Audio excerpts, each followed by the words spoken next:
जी हाँ दोस्तों, तो आज फिर से एक बार मैं लेकर के आया हूं आपके लिए साइंस से 20 इंपोर्टेंट क्वेश्चन का सेट।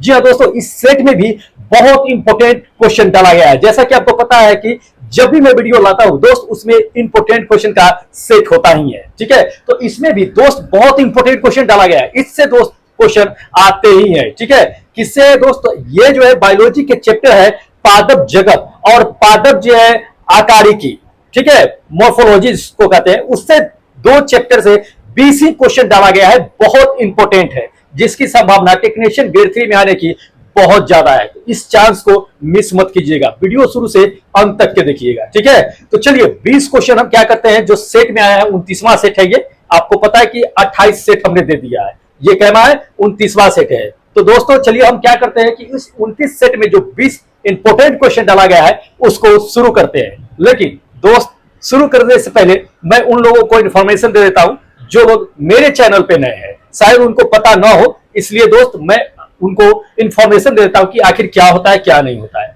तो दोस्त मेरे प्यारे बंधुओं, मैं आपको बता देता हूं कि मेरे चैनल पे, इस चैनल के माध्यम से टेक्नीशियन ग्रेड 3 की स्पेशल साइंस की तैयारी की जा रही है। जैसा कि आप लोगों को पता होगा कि टेक्नीशियन ग्रेड 3 में साइंस कितने नंबर का पूछा जा रहा है? 40 नंबर का पूछा जा रहा है। जी हाँ दोस्त, साइंस 40 नंबर का, जिसमें 10th तक की साइंस आपसे पूछी जाएगी, जिसमें फिजिक्स, केमिस्ट्री और बायो होगा। ठीक है, सिर्फ फिजिक्स से नहीं होगा। फिजिक्स ये डार के मत रहिएगा कि फिजिक्स सिर्फ पूछा जाएगा। हम बार बार इस चीज को रिपीट करते हैं क्योंकि बहुत सारे लोग ऐसे हैं जो अभी भी डार्क में है, उनको ऐसा लग रहा है कि फिजिक्स के अलावा जो है बायोलॉजी और केमिस्ट्री नहीं पूछा जाएगा, और वो बायोलॉजी केमिस्ट्री नहीं पढ़ रहे हैं। तो दोस्त आप डार्क में है। वो टेक्नीशियन ग्रेड 1 के लिए था, जो सिग्नल डिपार्टमेंट के लिए स्पेशल वैकेंसी आई थी, जो ग्रेजुएशन पे लोग भरे हैं, जो आईटीआई पे टेक्नीशियन भरे हैं। दोस्त मैं उनको बात बताता हूं कि 10वीं तक की आपकी साइंस पूछे जाएगी, जिसमें बायोलॉजी और केमिस्ट्री रहेगी।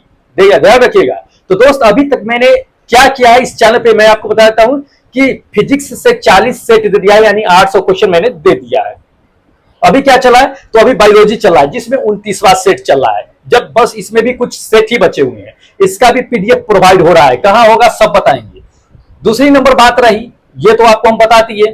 दूसरी नंबर बात रही कि दोस्त मेरे चैनल पे बिल्कुल फ्री, निःशुल्क, कोई पैसा नहीं लगता है, 1 रुपया नहीं लगता है। जो भी मतलब कि आपका पढ़ाते हैं या जो आपका सिलेबस है उससे टेस्ट लिया जाता है बिल्कुल फ्री, और उसका स्कोर कार्ड इस पे दिखाया जाता है। उसके बाद आंसर की भी आपको प्रोवाइड कराई जाती है। कहां पे प्रोवाइड कराई जाती है ये समझ लीजिए दोस्त, टेलीग्राम पे प्रोवाइड कराई जाती है। ठीक है, तो क्या कीजिएगा कि टेलीग्राम को ज्वाइन कर लीजिएगा। कैसे कीजिएगा ये भी जान लीजिए। तो सब कुछ का लिंक जो है दोस्त डिस्क्रिप्शन बॉक्स में दिया हुआ है। एक बार डिस्क्रिप्शन बॉक्स खोलिएगा, उसमें 1 से लेकर के 40 तक के सेट जो फिजिक्स का मैंने पढ़ाया है उसका प्लेलिस्ट का लिंक दिया हुआ है।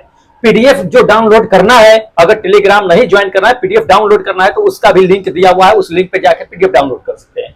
फिजिक्स का, बायोलॉजी का, केमिस्ट्री अभी स्टार्ट नहीं किए हैं, जस्ट खत्म होते ही करेंगे। टेलीग्राम ज्वाइन करना है तो कर लीजिए, क्योंकि उस पे ही आपको सब कुछ मिलता रहेगा, स्कोर कार्ड से लेकर के टेस्ट का जो पीडीएफ है वो। लिंक टेस्ट का भी डिस्क्रिप्शन बॉक्स में दिया हुआ है लिंक। ठीक है, लिखा होगा मॉक टेस्ट, जो नंबर होगा उसका लिंक लिखा होगा, उसी के जस्ट नीचे पासवर्ड भी होगा। पासवर्ड मिस मत कीजिएगा, क्योंकि जैसे ही लिंक खोलिएगा अपना नाम और पासवर्ड आएगा डालने के लिए, फिर पासवर्ड के लिए मुझे मैसेज कीजिएगा, कमेंट कीजिएगा, तो पासवर्ड देख करके जाइएगा। ठीक है, वही पासवर्ड क्या कीजिएगा कि डालिएगा, खुल जाएगा, टेस्ट दे लीजिएगा। 20 क्वेश्चन का सेट रहता है टेस्ट में, जिसमें 5 मिनट का समय रहता है। 5 मिनट में आपको 20 क्वेश्चन मार देना होता है। किससे? सिर्फ साइंस से। जी हाँ, क्योंकि अगर आपको साइंस में 40 में 40 नंबर लाना है तो मैं जितना करवा रहा हूं दोस्त उतना कर लो। ठीक है, कोई नहीं रुकेगा आपको 40 में 40 मार्क्स लाने से। ध्यान रखिए इस चीज को। तो रही ये सभी बातें हैं। ठीक है, तो जो लोग नए हैं उनको शायद पता लग गया होगा कि क्या होता है क्या नहीं होता है। ठीक है, और अगर पता नहीं है तो जाकर के पिछला वीडियो भी आप देख लीजिएगा। चलिए अब हम जो 20 इंपोर्टेंट क्वेश्चन लेकर के आए हैं सेट 29 से, उसको हम शुरू करते हैं। तो उससे पहले बता देते हैं कि जो लोग सब्सक्राइब किए हुए चैनल को प्लीज लाइक कर दीजिए, अपने दोस्तों में शेयर कर दीजिए, ताकि वो भी आपके माध्यम से क्या हो, मेरे माध्यम से वो भी वीडियो देख सके, वो भी जो है आगे नौकरी की तैयारी कर सके। जैसे आप बेरोजगार है दोस्त, उसी तरह से वो भी है, वो भी चाहते हैं कि हमें नौकरी लगे। तो कर भला हो भला। ठीक है, किसी न किसी का भला हो। तो चलिए, डूबते हुए का तिनका सहारा काफी होता है। चलिए शुरू करते हैं 20 इंपोर्टेंट क्वेश्चन का जो सेट है वो। ध्यान दीजिएगा, क्वेश्चन नंबर फर्स्ट है ये, मशरूम डैश एक है। मशरूम क्या है? मशरूम डैश एक है। क्या है मशरूम? पूछा गया है, ये जेई के एग्जाम में पूछा गया है, आपको जो है ये कई बार पूछ दिया है, तो ध्यान रखिए इस चीज को, इंपॉर्टेंट है, मिस मत कीजिएगा, ठीक है। तो मशरूम क्या है? चलिए ऑप्शन देख लीजिए। बहुत लोग पूछते हैं, कहते हैं कि नहीं जेई के सवाल है तो ये टेक्नीशियन में नहीं पूछेगा, चाहे ये क्या इससे पहले टेक्नीशियन का एग्जाम हुआ है कि नहीं हुआ है जो आप ऐसे कर रहे हैं। दोस्त मैं आपको बताता हूं कि इससे पहले स्पेशल सिर्फ टेक्नीशियन का अलग से एग्जाम नहीं हुआ है, कभी नहीं हुआ। जब भी हुआ है कंबाइंड हुआ है, एएलपी एंड टेक्नीशियन कंबाइंड हुआ है, ठीक है। ये पहली बार ऐसा हो रहा है कि टेक्नीशियन का स्पेशल एग्जाम कंडक्ट करवाया जा रहा है। अगर आपको पता नहीं है तो पता कर लीजिएगा, ठीक है। चलिए आपको ऑप्शन दिखाते हैं कि मशरूम क्या है। ऑप्शन देख लीजिए, ऑप्शन आपको डायरेक्ट आंसर पे लेके चलते हैं दोस्त। ये आपका कवक है। मशरूम क्या है कि मशरूम एक तरह का कवक होता है, ठीक है, फंक्स होता है। तो ये फर्स्ट मेरा ऑप्शन क्या होगा कि बिल्कुल करेक्ट होगा, ठीक है। तो इसको ध्यान में रखिएगा, इंपॉर्टेंट है, पूछे जाने की संभावनाएं हैं। हम वैसा ही क्वेश्चन इसमें सिलेक्ट करके लाए हैं दोस्त, जो काफी इंपॉर्टेंट है, टेक्नीशियन ग्रेड 3 में आने की संभावना बनती है। चलिए सेकेंड नंबर क्वेश्चन देख लीजिए। दूसरा क्वेश्चन दे दिया है कि निम्नलिखित में से कौन सा जो है बहुबीज फल नहीं है। बहुबीज फल नहीं है, समझिए इस क्वेश्चन को, जेई के एग्जाम में पूछ दिया है, इंपॉर्टेंट है, कंफ्यूज हो जाते हैं लोग। बहुबीज एक बीजी क्या होता है ये समझ में नहीं आता, तो ध्यान रखिएगा, जिस फल को काटेंगे, काटने पे बहुत सारा बीज निकलता है उससे, वो बहुबीजी फल हो जाता है, मतलब उसे बहुत सारे बीज निकलते हैं। और जिस फल को काटेंगे उससे अगर सिर्फ और सिर्फ एक ही बीज निकलेगा तो वह एक बीजी हो जाएगा, ध्यान रखिएगा। तो इसमें देख लीजिए एक बीजी इसमें ऑप्शन में कौन सा होगा, आप आराम से मार सकते हैं अगर ये समझ गए हैं तो दोस्त ये लीची होगा, ठीक है। अभी लीची का सीजन भी चल रहा है, खाते होइएगा, पता होगा कि लीची में क्या होता है कि सिर्फ और सिर्फ एक ही बीज होता है। बाकी अगर रह गया, पपीता को काट लीजिए, बहुत सारे बीज निकलते हैं, सेब में भी निकलते हैं, अनार में भी निकलते हैं, तो बहुत सारे इसमें निकलते हैं बीज, ठीक है। तो ये सभी क्या है कि बीजी हो गए, तो जिसमें बहुत सारे बीज होते हैं, ठीक है। चलिए अगला क्वेश्चन देख लीजिए। अगला क्वेश्चन आपको दे दिया है कि निम्नलिखित में से किसे पादप जगत का जो है उभयचर कहा जाता है। जी हाँ, पादप जगत का उभयचर। वैसे तो हम लोग जंतु जगत में उभयचर जानते हैं कि मेढक होता है, उभयचर होता है, पानी और जल में रहता है, लेकिन अब पादप जगत की बातें कर रहा है कि पादप जगत में उभयचर होता कौन है, ठीक है, जो जल में भी और आपका जो है भूमि पर भी रहता है, तो क्या वो चल सकता है ये बताना है। तो देख लीजिए आपको पता लग जाएगा। तो दोस्त बताते हैं आपको कि कौन सा होगा। देख लीजिए कई बार ये पूछा गया है सवाल, ये कई बार पूछा गया है और काफी पूछते हैं लोग, कंफ्यूज हो जाते हैं इसमें। ऑप्शन देख लीजिए, ऑप्शन नंबर फर्स्ट में आपको क्या दे दिया है कि अनार क्या दे दिया है कि अनावृत्ति बीजी दे दिया है। क्या ये हो सकता है, या थैलोफाइट्स हो सकता है, या इसमें आपको दे दिया है कि ब्रायोफाइट्स हो सकता है, या टेरिडोफाइट्स होगा। कौन सा होगा जो क्या है कि उभयचर पादप है, जो जल और जमीन दोनों पे मौजूद होता है। जी हाँ, ध्यान रखिएगा, ये थर्ड नंबर जो ऑप्शन जो आप देख रहे हैं ब्रायोफाइट, ये ब्रायोफाइट क्या है कि अपना उभयचर जो है पादप है, ठीक है। ये क्या होते हैं कि पानी और जो है सूखे जगह पर भी पाया जाता है। अब इसमें कभी कभी ये सूखे जगह पे होता है तो ये प्रजनन नहीं कर पाते हैं, अपने विकास नहीं कर पाते हैं, तो ये जनन प्रजनन के लिए क्या होता है कि इनको जल की आवश्यकता होती है, तो वैसे जगह पे चले जाते हैं। जैसे कि हम आपको बता देते हैं काई, काई का नाम सुनिए, ग्रीन कलर का होता है, वो ब्रायोफाइट के अंतर्गत आता है, ठीक है। अब इसमें समझ लीजिए कि इस पादप में होता क्या है, क्यों ऐसा होता है, और सब पादप में होता क्यों नहीं है। बहुत सारे पेड़ पौधे होते हैं, क्या वो भी तो उभयचर होनी चाहिए, लेकिन नहीं हुई, उसमें नहीं होता। इसमें क्यों होता है, तो ध्यान रखिएगा, इसमें जो होता है ना, इसमें जाइलम और फ्लोएम जो होता है उत्तक उसकी कमी होता है। अब जाइलम फ्लोएम आपको पता होगा, हम बता चुके हैं कि जाइलम जल को ले जाने का काम करता है, फ्लोएम जो है क्या होता है खाद्य पदार्थ को ऊपर से नीचे ले जाने, पत्तियों से जो खाना बनता है उसको पूरे पौधे में वितरण करने का काम फ्लोएम करता है, और जड़ से खनिज लवण जो है उठा करके ले जाने का काम जाइलम करता है। तो ये जाइलम और फ्लोएम जो होता है वो ब्रायोफाइट वाले पौधे में नहीं होता है लेकिन न के बराबर होता है, बहुत कम मात्रा में होता है। इसलिए उसे क्या होता है कि जल की भी जरूरत होती है, भूमि पर भी उसके ये क्या होता है कि खनिज लवण की जरूरत होता है। इसलिए वो काई जो आपको बताए ऑप्शन, वो मतलब उदाहरण बताए हैं, वो एक ब्रायोफाइट का अंतर्गत में आता है। अब समझ लीजिए इससे सवाल भी पूछे जाते हैं कई तरह के, तो इंपोर्टेंट आपको पॉइंट बताते हैं जो काफी हाईलाइटेड है और पूछा भी जाता है। ध्यान रखिए, पॉइंट को नोट कीजिएगा। ये रिक्सिया है, ठीक है, कभी कभी आ जाता है कि रिक्सिया किसके अंतर्गत में आता है। दोस्त रिक्सिया जो होता है वो ब्रायोफाइट के अंतर्गत आता है, कई बार पूछ दिया है ये क्वेश्चन, रिक्सिया, ठीक है। तो हो न हो कहीं आप लोगों को भी दे दे, तो ये ध्यान में रखना है। ब्रायोफाइट का ही ये क्या है कि अंतर्गत में आता है। और ये सब कहां पे आते हैं, तो नम भूमि जो होता है, नमी वाले भूमि, पूरा सूखे जगह पे नहीं, नमी वाले भूमि पे आते हैं। पेड़ के तनों या चट्टानों पर भी उग जाते हैं ये, कभी कभी चट्टानों देखे होइएगा कि घर दीवार पर भी उग जाता है, नमी जहां मिलता है उसको पानी का रिसाव मिलता है वहां भी उग जाते हैं। तो काई वाई देखे होइएगा ग्रीन कलर का होता है, तो वो भी उग जाते हैं। तो वो सब ब्रायोफाइट के अंतर्गत ही आता है। ठीक है, चलिए अगला क्वेश्चन देख लीजिए। अगला क्वेश्चन दे दिया है कि नगण्य बीजी होते हैं। नगण्य बीजी क्या होते हैं, कौन होते हैं, ये बताना है। इसमें ऑप्शन देख लीजिए। इसमें दे दिया है कि पाइनस होता है, या दूसरा आपको दे दिया है कि नींबू होता है, या तीसरा आपको दे दिया कि गाजर होता है, या चौथा दे दिया है कि गेहूं होता है। दोस्त नगण्य बीजी होता कौन है, इसमें ये बताना है। ठीक है, तो नगण्य बीजी कहने का मतलब क्या होता है कि आदि अनावृत्ति, आदि अनावृत्ति ये पढ़िएगा आप जब उसको तो पता लग जाएगा। ऐसे इसको सिंपल में जान लीजिए कि जो आदि अनावृत्ति होता है उसको नगण्य बीज के नाम से जानते हैं। ठीक है, तो उस होता है कौन है ये, तो ये फर्स्ट नंबर जो ऑप्शन मेरा करेक्ट होगा, पाइनस। ठीक है, अब ये समझ लीजिए कि क्या सिर्फ पाइनस ही मतलब नगण्य बीजी होता है, तो नहीं दोस्त, इसमें बहुत सारे ऐसे होते हैं जो नगण्य बीजी के अंतर्गत आते हैं।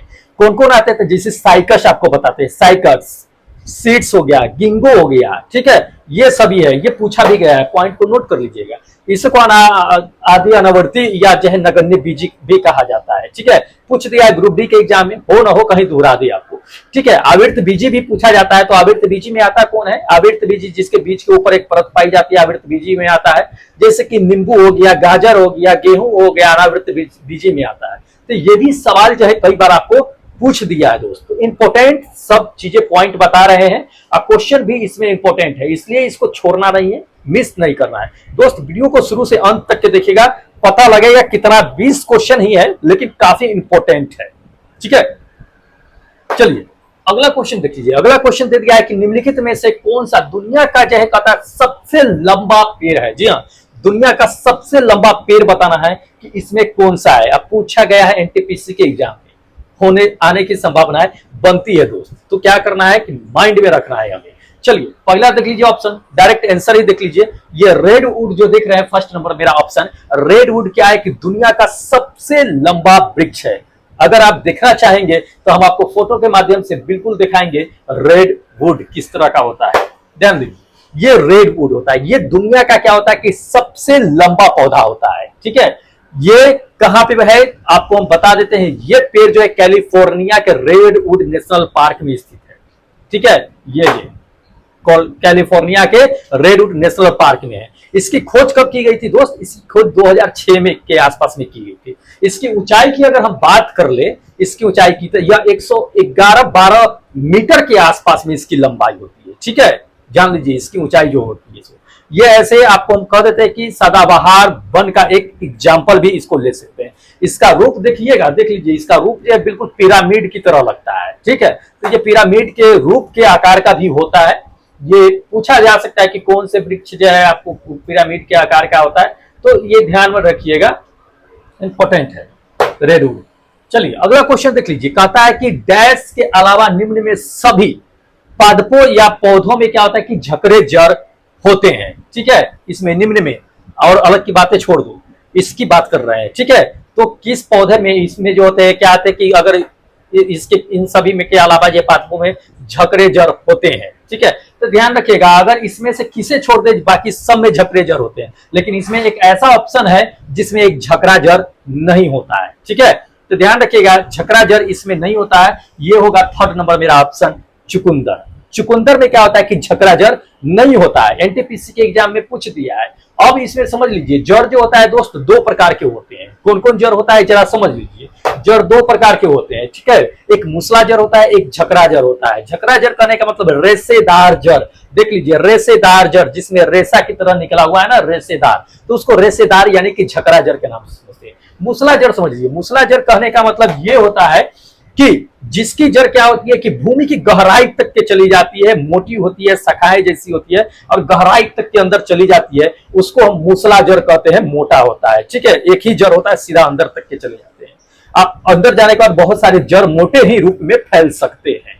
ठीक है, जैसे कि मान लीजिए कि बरगद का पेड़ का जड़ देख लीजिए, या आपको चुकंदर जैसे एग्जाम्पल तो हो ही गया, मटर भी देखिएगा तो उसके मोटे मोटे जड़ होते हैं, उसके रेशेदार में नहीं होते हैं। उसके बाद नीम का देख लीजिए, आम का देख लीजिए, कटहल का देख लीजिए, बरगद का देख लीजिए, ये सभी के जड़ क्या होते हैं कि मोटे रूप में जो होते हैं अंदर तक धंसे होते हैं काफी गहराई तक के, तो वो मूसला जड़ के अंतर्गत आता है। झकरा जड़ देख लीजिए जो रेशे की तरफ फैला होता है, बिल्कुल डोरी की समान, धागे की समान जो है इसका जड़ होता है, ठीक है, तो रेशे के समान होता है, उसी को झकरा जड़ कहते हैं। अब ये मिट्टी के चारों ओर फैलते हैं, ज्यादा गहराई तक नहीं जाते हैं, मिट्टी के चारों ओर फैल करके जकड़ करके रखते हैं। जैसे आपको बता देते हैं, गेहूं को अगर उखाड़िएगा तो उसमें क्या होता है कि रेशेदार जड़ आ जाएगा, या धान का जो बीज होता है उसको निकालिएगा, या मक्का का देखिएगा चारों तरफ से ऐसे खींच पकड़ के रखता है, तो वो चीजें है, तो इसको ध्यान में रखना है, पूछा जाता है ये, ठीक है।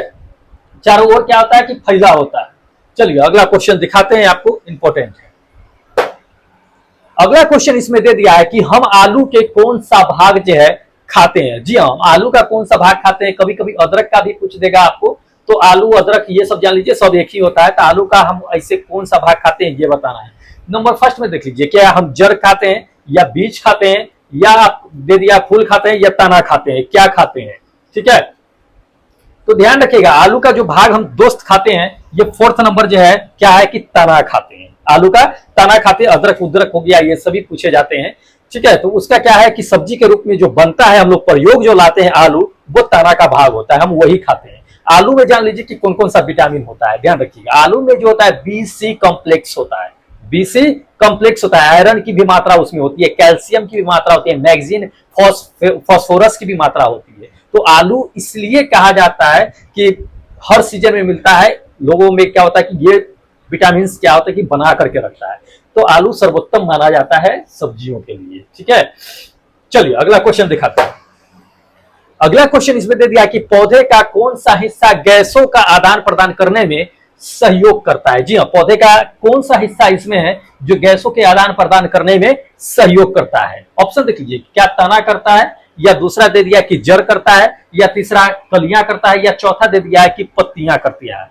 तो दोस्त गैसों का आदान प्रदान जो करता है ना, वो पत्ती करता है। ये फोर्थ नंबर मेरा ऑप्शन क्या होगा कि करेक्ट होगा, पत्ती करते हैं गैसों का आदान प्रदान। अब समझ लीजिए, पूछा गया है कई बार ये क्वेश्चन और इंपॉर्टेंट है, तो इसको समझ लीजिए कि पत्ती में क्या होता है। पत्ती को अगर आप देखिएगा उसमें माइक्रोस्कोप के सहारे से, तो इस पत्ती को देख लीजिए, पत्ती को अगर देखिएगा इसमें क्या होता है कि छोटे छोटे छिद्र होते हैं, उस छिद्र को रंध्र कहते हैं, स्टोमेटा कहते हैं, ठीक है, रंध्र। इसी रंध्र के सहारे क्या होता है कि पेड़ पौधे का जो वाष्प उत्सर्जन का काम होता है इससे ही होता है, पूछा भी जा सकता है। गैस का जो कार्बन डाइऑक्साइड ये लेते हैं, इसी के सहारे लेते हैं, बाहर जो ऑक्सीजन छोड़ते हैं इसी के सहारे छोड़ते हैं। तो ये काम क्या होता है पत्तियों में होता है। तो यहां अगर मान लीजिए पत्ती की जगह अगर रंध्र भी दे देता, स्टोमेटा अगर दे देता, तो हम स्टोमेटा भी मार देते, लेकिन यहाँ पे ऑप्शन में सिर्फ क्या दिया, पत्ती दे दिया, पत्ती के अलावा नहीं दिया कुछ। इसलिए हमको क्या किया कि हमको करना पड़ा कि चलिए छोड़ दो, पत्ती ही मार दो, और सबसे तो हो ही नहीं सकता है, ठीक है। चलिए अगला क्वेश्चन देख लीजिए। अगला क्वेश्चन दे दिया कि पुष्प एक प्रजनन अंग डैश होते हैं, ठीक है। पुष्प में जो प्रजनन अंग होते हैं वो कौन होते हैं ये बताना है, पूछा गया है एग्जाम एएलपी में भी पूछ दिया ये, तो टेक्नीशियन वाले में जो कंबाइंड हुआ था 2018 में, उसमें तो पुष्प में जो जनन अंग होते हैं वो कौन कौन होते हैं ये ध्यान में रखना है। तो ऑप्शन देखिए, ऑप्शन नंबर फर्स्ट में आपको दे दिया है कि क्या स्त्री क्रेसर और जो बाह्य दल होता है, जो जननांग पुष्प में होता है वो, या बाह्य दल होता है, या बाह्य दल और दल होते हैं, या पुंकेसर या दल होते हैं, या चौथा दे दिया आपको कि नहीं पुंकेसर और स्त्री केसर होता है। तो ध्यान रखिएगा, पुष्प में जो जनन अंग होते हैं वो होते हैं ये फोर्थ नंबर, स्त्री क्रेसर और जो है आपका पुंकेसर, पुंकेसर और स्त्री केसर, ये फोर्थ नंबर मेरा ऑप्शन करेक्ट होगा। ध्यान रखिएगा, इंपॉर्टेंट है, ये पूछा गया जाता है। अब इसे सवाल दोस्त आपको बार बार पूछे जा सकते हैं, क्या क्या सवाल पूछते हैं तो आपको दिखाते हैं। ध्यान रखिए, पुष्प में क्या होता है आपको हम बता देते हैं। पुष्प में या तो नर जनन अंग हो सकता है या मादा जनन अंग हो सकता है, यानी या तो स्त्री केसर होगा या तो पुंकेसर होगा, या तो पुष्प में दोनों होता है, स्त्री केसर पुंकेसर दोनों मौजूद होता है, ठीक है।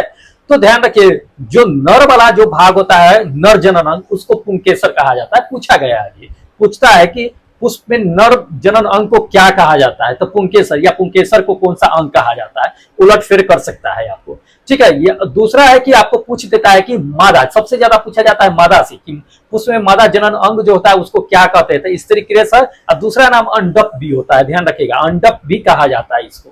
तो ये पूछे जाते हैं। तीसरा पॉइंट जान लीजिए, इसमें सबसे जो पूछे जाने की संभावनाएं बनती है कि पुष्प में स्त्री क्रेसर के सबसे ऊपरी भाग में, यानी शीर्ष भाग में वर्तिका जो होता है, स्टिग्मा जो होता है, वो वही कहलाता है। तो ये कभी कभी पूछ देता है कि सबसे शीर्ष भाग को क्या कहते हैं, तो स्टिग्मा कहते हैं, वर्तिकाग्र कहते हैं, पूछा गया है जेईई के सवाल में। तो इंपॉर्टेंट है, इस सबको क्या करना है कि माइंड में रखना है। चलिए अगला क्वेश्चन दे दिया है इसमें कि फूलों में अंडाशय के अंदर छोटे से मनके जैसी संरचना होती है, उसको क्या कहते हैं? जी हाँ, फूलों के अंडाशय के अंदर अगर देखिएगा तो एक छोटा सा जो होगा कि एक मनका जैसा संरचना होता है, उसी के बारे में पूछ दिया है कि उसको क्या कहते हैं। देख लीजिए एनटीपीसी में पूछ दिया, ग्रुप डी में पूछ दिया ये सवाल। अब बच गया है टेक्नीशियन में और एएलपी में पूछने का, पूछ देगा, पूछ भी देगा, कोई इसका आता पता नहीं है। चलिए तो ऑप्शन देख लीजिए कि क्या उसे हम जो है पुष्कर केसर कहते हैं, पुष्प केसर कहते हैं, या दूसरा आपको दे दिया है कि बीजांड कहते हैं, या तीसरा दे दिया कि बाह्य दल कहते हैं, या चौथा आप देख लीजिए कि क्या कहते हैं, उसको पंखुड़िया कहते हैं। तो क्या कहते हैं, तो ध्यान रखिएगा फूल के अंडप में जो अंदर जो होता है मनके जैसा जो संरचना होता है उसको बीजांड कहते हैं। ये सेकंड नंबर ऑप्शन होता है। किस तरह का होता है ये भी देख लीजिए, आपको हम बता देते हैं। ये देखिए ये होता है मनके जैसा संरचना फूल के अंदर, इसी को बीजांड के नाम से जानते हैं। इसी में क्या होता है कि बीज का भंडार जो है पाया जाता है। ध्यान रखिएगा, पूछा जाता है ये, ठीक है। चलिए अगला क्वेश्चन आपको हम लेकर के चलते हैं जो इंपॉर्टेंट है। अगला क्वेश्चन देख लीजिए, इसमें दे दिया कि निम्नलिखित में से कौन से पुष्प के मध्य भाग में स्थित होता है, मध्य में स्थित होता है, ये पुष्प के बीच में स्थित होता है। तो दोस्त कौन सा होता है पूछा गया, एएलपी टेक्नीशियन में दोनों में 2 बार पूछ दिया है ये 18 वाले एग्जाम में, ठीक है। तो इंपॉर्टेंट है, ध्यान में रखना है दोस्त हमें। तो ध्यान रखिए, इसमें पहला ऑप्शन दे दिया है कि पेटल होता है, या दूसरा सेपल होता है, या तीसरा आपको दे दिया है कि कार्पेल होता है, या चौथा पुमंग होता है। क्या होता है पुष्प के मध्य भाग में क्या स्थित होता है? तो दोस्त पुष्प के जो फूल के जो मध्य भाग होता है उसमें जो स्थित होता है ये कार्पेल होता है। ये थर्ड नंबर मेरा ऑप्शन करेक्ट होगा कि कार्पेल होता है, ठीक है। अब हम आपको दिखा देते हैं कि कार्पेल मतलब किस तरह का होता है, किस तरह का नहीं होता है, देख लीजिए एक बार। तो ये जो देख रहे हैं ये पुष्प के बीच का भाग है, इसी को कार्पेल कहा जाता है, ध्यान रखिएगा। तो ये चीजें हैं, इसको पूछे जाने की संभावनाएं बनती है, तो इसको छोड़ना नहीं है। चलिए नेक्स्ट क्वेश्चन दिखाते हैं। अगला क्वेश्चन में दे दिया है कि केले, हाँ केले के खाने योग्य भाग क्या मतलब कहलाता है, केला का जो भाग हम खाते हैं वो क्या कहलाता है ये जानना है। जेईई के एग्जाम में पूछ दिया है, तो हो सकता है कि रिपीट करें आप लोगों को। देखिए ऑप्शन नंबर फर्स्ट में देख लीजिए क्या दे दिया है कि फल भित्ति कहते हैं, या अंत फल भित्ति और जो है मध्य फल भित्ति कहते हैं, या दे दिया है कि बाह्य जो है फल भित्ति कहते हैं, या तीसरा दे दिया है कि बाह्य फल भित्ति और जो है आपको मध्य फल भित्ति कहते हैं। क्या कहते हैं जो केला का जो भाग हम खाते हैं? तो ध्यान रखिएगा केला का हम तो छिलका ऊपर से क्या करते हैं निकाल के हटा देते हैं, तो ये बाहरी भाग तो हम हटा दीजिए, और बच गया अंदर में क्या, तो दोस्त अंदर में बच गया मध्य भाग और अंत भाग, दोनों भाग को हम खा जाते हैं। उसके बाद हम कोई चीज फेंकते भी नहीं है, सिर्फ छिलका को हटा देते हैं। तो अंत भाग और मध्य भाग जो फल भित्ति होता है उसको हम खा जाते हैं। ये सेकेंड नंबर मेरा ऑप्शन क्या होगा कि करेक्ट होगा, यानी कि अंत फल भित्ति और मध्य फल भित्ति हम दोनों खा जाते हैं, बाहरी फल भित्ति को फेंक देते हैं।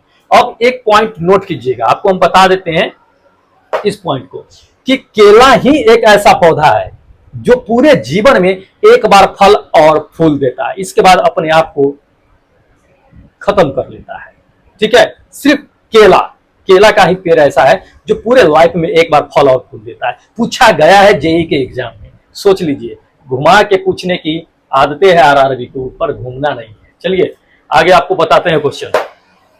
अगला क्वेश्चन इसमें दे दिया है कि परागकण, ठीक है, परागकण किसमें पाए जाते हैं ये बताना है। तो इस सारे ऑप्शनों में से परागकण किसमें पाया जाता है ये ऑप्शन बताना है, ठीक है।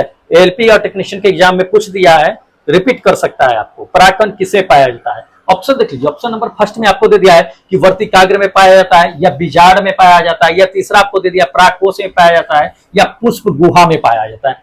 किसमें परागकण पाया जाता है? तो ध्यान रखिएगा परागकण जो दोस्त पाया जाता है, फूल का जो परागकण होता है, परागकण मतलब समझते हैं, जब पुष्प का मतलब फूल जो होता है उसको जब हाथ लगाइएगा तो पीला पीला या जो भी कलर का होता है वो हाथ में लग जाता है, वो परागकण होता है, ठीक है। वो कहाँ पाया जाता है? तो ध्यान रखिएगा ये जो थर्ड नंबर आप देख रहे हैं परागकोश, उस परागकोश में क्या होता है कि परागकण पाया जाता है, ध्यान रखिएगा।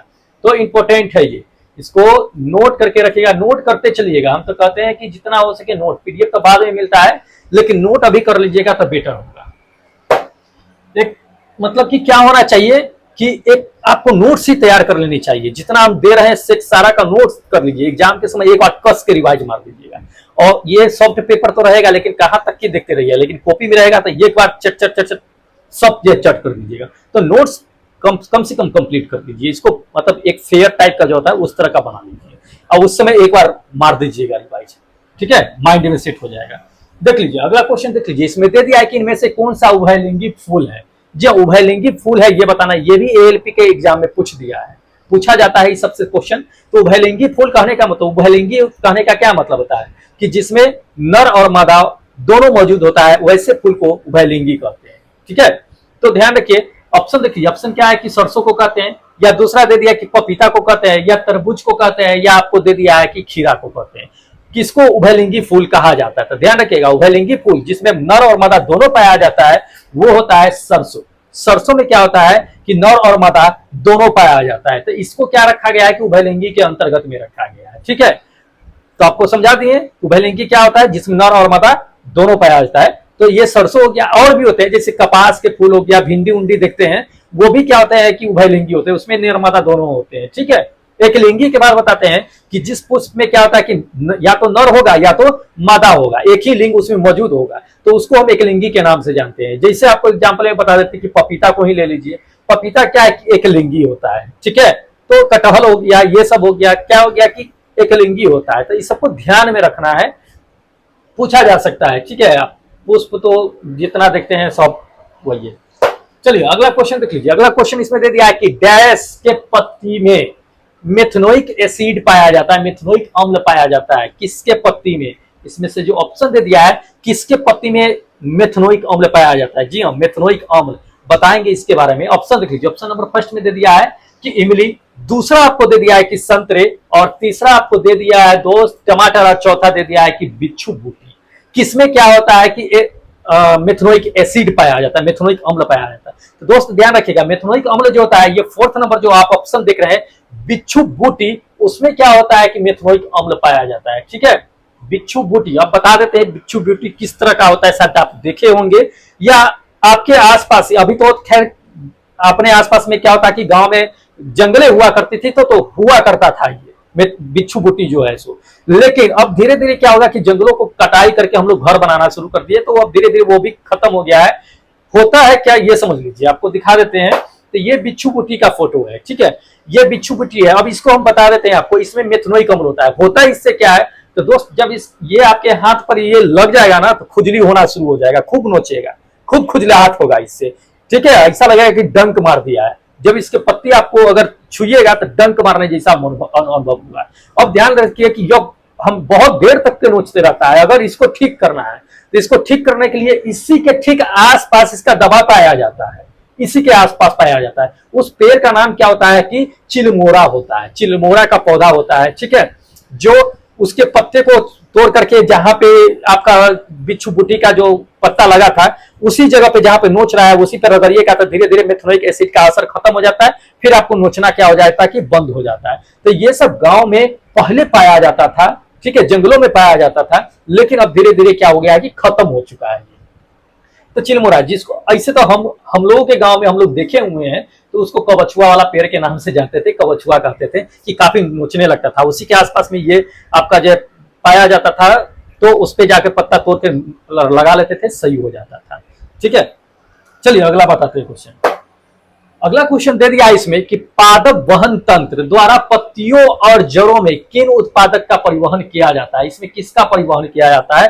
पत्तियों और जड़ों में। तो एक बात जान लीजिए, ये तो बात हम अच्छी तरह से जानते हैं कि पादप में वहन तंत्र जो होता है वो दो ही होता है। कौन कौन होता है? एक तो फ्लोएम, एक तो जाइलम होता है, जाइलम एंड फ्लोएम होता है, दो ही होता है। जाइलम जल को ले जाने का, जड़ से जल में पूरे पौधे में ले जाने का काम करता है।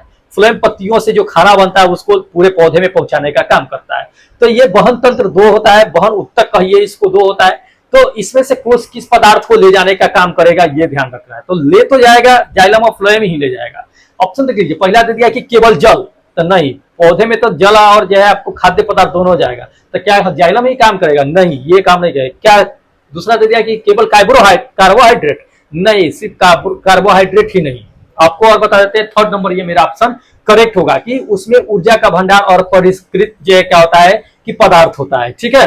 तो वो दोनों ले जाने का काम करता है इसमें, जिससे ये दोनों किससे प्राप्त हो जाते हैं, तो ये जल से और खाद्य पदार्थ दोनों से, यानी जाइलम और फ्लेम दोनों मिलकर के ये काम करते हैं। तो ये थर्ड नंबर ऑप्शन होगा। चलिए अगला देख लीजिए क्वेश्चन। अगला दे दिया है कि अंकुरण के समय कौन सा भाग जो है जड़ का निर्माण करता है। जी हाँ, अंकुरण के समय जब आप बीज डालिएगा तो अंकुरण होता है, अंकुरण के समय कौन जो है जड़ का निर्माण करता है ये बताना है। ठीक है, तो ऑप्शन देख लीजिए कि बीज पत्र करता है, या दूसरा आपको दे दिया है कि मूलांकुरण करता है, या तीसरा प्रांकुर करता है, या चौथा आपको दे दिया है कि दलपुंज करता है। कौन जो है जड़ का निर्माण करता है, तो ध्यान रखिएगा जैसे ही बीज डालते हैं वैसे ही क्या होता है कि सबसे पहले अंकुरता है तो वो उसको बीज पत्र पहले निकलता है, तो ये बीज पत्र तो निर्माण करता नहीं है, उसके नीचे जो एक छोटा सा क्या होता है कि अंकुरण होता है, तो उसी को मूलाकार कहते हैं, मूलांकार। तो ये सेकेंड नंबर मेरा ऑप्शन होगा, यही क्या करता है कि जड़ का निर्माण करता है। दिखाते हैं आपको, ये देख लीजिए ऊपर जो आप देख रहे हैं 2 पत्ती, ये बीज पत्र होता है, नीचे जो छोटा गाल का नीचे जा रहा है ये मूलांकार होता है, यही आगे जाकर के क्या करता है कि जड़ का निर्माण कर लेता है, या तो मूसरा जल बनता है या तो आपका ये झकरा जड़ बनता है। ऐसे जिस पत्र में बीज पत्र होता है वो मूसला जड़ ही बनता है, ध्यान रखिएगा। बीज पत्र जिसमें होता है, जिसमें बीज पत्र नहीं होता है वो झकरा जड़ का निर्माण करता है। तो ये चीजें ध्यान में रखिएगा, और यही जड़ जो है आपका प्राथमिक जड़ या मूसला जड़ के नाम से जाना जाता है। ठीक है, चलिए देख लीजिए अगला क्वेश्चन दिखा देते हैं। अगला क्वेश्चन दे दिया है कि डैश बीज के 3 भाग होते हैं, डैश बीज के 3 भाग होते हैं, ये बताना है। तो कौन से मतलब बीज के 3 भाग जो होते हैं वो कौन कौन होते हैं ये बताना है। ऑप्शन देख लीजिए, तो बता देते हैं आपको, डायरेक्ट आंसर ही बताते हैं कि बीज के जो 3 भाग होते हैं, ये आपका सेकेंड नंबर मेरा ऑप्शन करेक्ट होगा कि बीज पत्र, मूलांकार और जो है प्रांकुर, ये बीज के 3 भाग होते हैं। ठीक है, जब भी बीज होता है, जब ये आप बीज जमीन से निकलता है तो ये 3 भागों में बट करके निकलता है, तीनों भाग जो है अपना अपना क्या है कि रूप, विकराल रूप आगे जाकर के दिखा देता है। चलिए अगला क्वेश्चन देख लीजिए। अगला क्वेश्चन दे दिया है कि पौधे भविष्य के लिए खाद्य को बीज के डैश में संग्रहित करके रखते हैं। जी हाँ, सोच लीजिए पौधे भी है जो अपने किस भाग में खाद्य पदार्थ जो होते हैं, खाद्य जो होता है उसको क्या करता है कि संग्रहित करता है फ्यूचर के लिए। एक इंसान है जो फ्यूचर के बारे में, बहुत कम लोग ऐसे हैं जो सोचते हैं और हमेशा क्या कहते हैं पता है, क्या लेके आए हैं क्या लेके जाएंगे। दोस्त जब पौधे इस चीज को सोच सकते हैं फ्यूचर को लेकर के, तो हम क्यों नहीं सोच सकते हैं। और क्या लेकर आए हैं क्या लेके जाएंगे, दोस्त फ्यूचर को बना के जाओ। ठीक है, तो जिस तरह से आप कष्ट किए हैं उस तरह से आने वाला आपका भविष्य कष्ट न करे, इसलिए थोड़ा बहुत जो क्या कीजिए कि सेव करके रखिए। ये पौधे से सीखिए ये चीजें। तो ध्यान रखिए फ्यूचर के लिए जो आपको बता देते हैं, जो खाद्य रखता है, संग्रहित करता है, किसमें संग्रहित करता है, ध्यान रखिएगा। ये थर्ड नंबर मेरा ऑप्शन करेक्ट होगा कि कोटिलेडोन में। ठीक है, कोटिलेडोन यानी जिसको बीज पत्र कहते हैं, उसमें खाद्य क्या करता है कि संग्रहित करके रखता है फ्यूचर के लिए, ये पौधे जो है सो। ठीक है, ये है। चलिए अगला क्वेश्चन देखिए, लास्ट क्वेश्चन है और इंपॉर्टेंट क्वेश्चन है। तो दोस्त लास्ट क्वेश्चन इसमें दे दिया है आपको कि डैश एक बहुकोशिकीय जीव है। कौन जो है एक बहुकोशिकीय जीव है, एलपी और टेक्नीशियन के एग्जाम में 2018 में पूछ दिया है ये। ठीक है, तो ध्यान रखिए। चलिए नीचे से शुरू करते हैं। पहला नीचे जो फोर्थ में दे दिया है कि पैरामीशियम है, या दूसरा आपको दे दिया है कि माइक्रोप्लाज्मा है, या तीसरा आपको दे दिया कि साइनोबैक्टीरिया है, या फर्स्ट नंबर आपको दे दिया है इसमें कि एगेरिकस है। तो दोस्त ध्यान रखिए बहुकोशिकीय जो जीव है एगेरिकस है, ये फर्स्ट नंबर मेरा ऑप्शन करेक्ट होगा। ठीक है, बाकी सब जो देख रहे हैं पैरामीशियम यूकैरियोटिक के अंतर्गत आता है। हाँ, तो वो सब एक कोशिकीय होता है, पैरामीशियम जो होता है सो, बाकी साइनोबैक्टीरिया, ये माइक्रोप्लाज्मा यूकैरियोटिक जो होता है उसके अंतर्गत में आता है ये। ठीक है, तो ये चीजें हैं। तो दोस्त ये रहा 20 इंपोर्टेंट क्वेश्चन का सेट। इसी तरह से क्या होता है कि प्रत्येक दिन शाम में 5 बजे से लेकर के शाम 7 बजे के बीच जो है मेरा वीडियो आता है, जिसमें 20 इंपोर्टेंट क्वेश्चन का सेट दिया जाता है जो साइंस से रिलेटेड होता है टेक्नीशियन ग्रेड 3 के लिए। ठीक है, 40 में 40 मार्क्स दिवाने के लिए। ठीक है, तो चलिए जो लोग को अगर वीडियो अच्छी लगी हो दोस्त, चैनल को फटाफट सब्सक्राइब कर लीजिए। अगर पहले से सब्सक्राइब कर रखे हैं तो लाइक कर दीजिए, अपने दोस्तों में शेयर कर दीजिए। ठीक है, फिर मिलते हैं एक नए वीडियो के साथ, तब तक जय हिंद दोस्तों।